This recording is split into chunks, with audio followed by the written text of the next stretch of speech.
Sir Cyber Knight, I endeavored to pen this missive to you privately, but upon consideration of the modes of correspondence available to me, I discovered a lack of discreet contact information.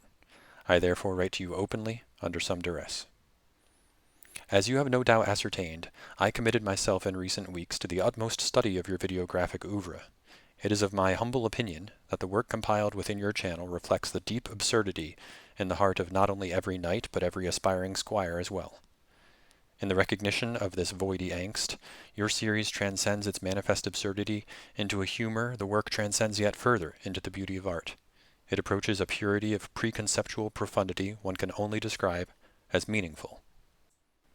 I shall, however, flatter you no more, as your dedication to the cause well warrants a trust in your understanding of its value.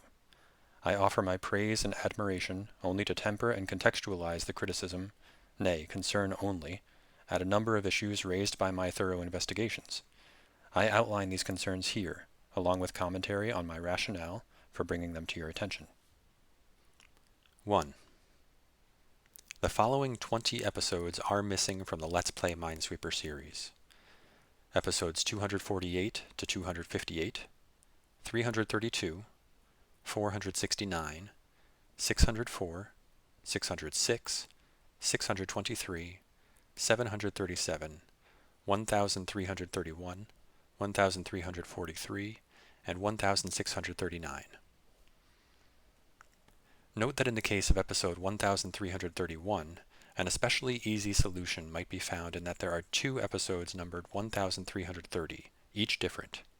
That is, it is not the same video posted twice. Should the second of these be renumbered 1331, that would drop the missing tally to 19. My concern in all of these cases is not punitive, but rather out of respect for the legitimacy of the Let's Play Minesweeper series and its own rules. In particular, each instance of a missed episode would seem to bestow upon the following episode a violation of Rule 1 of the series as stipulated within your About page, namely that each episode must have a title including N of previous episode plus 1. If an episode is titled using a formula of plus 2, or plus 12 in the case of episode 259, that would appear to be a violation of the rules of the series. 2. There are two versions of episode 363. As with episode 1330, each are different, potentially allowing one to be renumbered.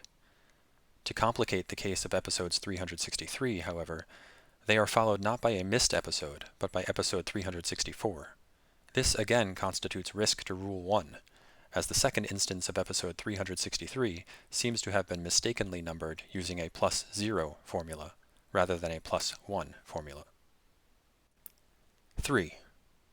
In episode 1332, Minesweeper is not played, despite the video being referred to as an episode of the series, and the following episode being numbered 1333, indicating that 1332 was indeed considered a proper episode of the series, rather than an unrelated video, of which there are many. This therefore positions episode 1332 in potential violation of Rules 1 and 3, and likely calls episode 1333's compliance with Rule 1 into question as well, for while it is numbered using a plus 1 formula, it adds 1 to a number that corresponds to a video that is not in full compliance with series rules. Rule 3, of course, indicates that each episode must feature a recording of the game Minesweeper. Furthermore, the rule specifically states that live events, holographic recordings, etc. are prohibited, and the notepad of text featured in episode 1332, which chronicles the titles and dates of upcoming episodes, would seem to belong to the etc. category. Note that the issue here is not a small amount of Minesweeper played, as play amount, as opposed to video duration, is not mandated by the rules. We have precedent for videos with minor play amounts, such as episode 479, in which only a single square is played in a single click across the 10 minutes and 1 second of playtime. The issue with episode 1332 is not amount of Minesweeper play, but rather the non-existence of the game Minesweeper. 4.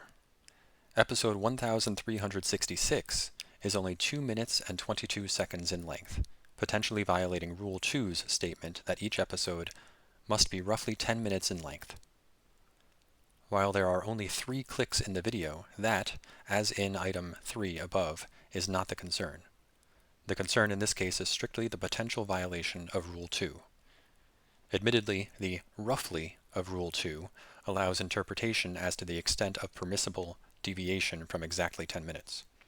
If, in your authoritative judgment, you determine the length of this video to suffice, I shall defer to your wisdom.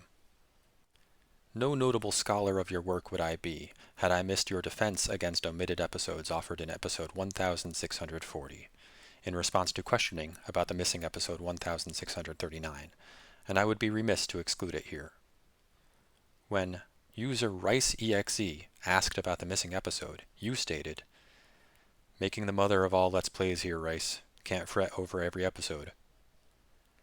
I am sympathetic to this position, as I hope shall be made clear below.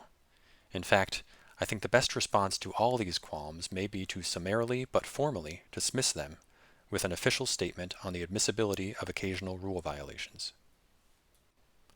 I submit these concerns to your attention simply out of an interest in bestowing yet more honor and integrity upon the series than it already maintains.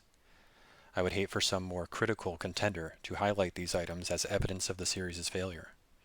Worse yet, a malicious agent might package these minor, human faults, and who doesn't have a few, into some heretical rhetoric that claims your knighthood unfit for showrunner status. It is well known that should the current showrunner be considered inadequate, the audience is allowed to, and that is something we very much want to avoid. I therefore implore you, for the good of the series, to address these concerns, if only by putting a comment in writing that rule deviations may occur without breaking the series, so long as those violations are infrequent and do not otherwise jeopardize the health of the series. In the infinity hoped and planned for this series, we are, after all, just at the very start. Some might argue that because we find ourselves at the beginning of this enterprise, we ought to make specific corrections for each of these issues. To the contrary, I take human error of this quantity within what is essentially the first eye blink of this series as an indication that deviations may unavoidably occur over the expanse of time. Rather than attempting to individually correct for each, it may create a more streamlined, robust, and healthy series to formally codify that minor, occasional rule violations are acceptable. I remain, in good faith, your humble squire, Knight Squire.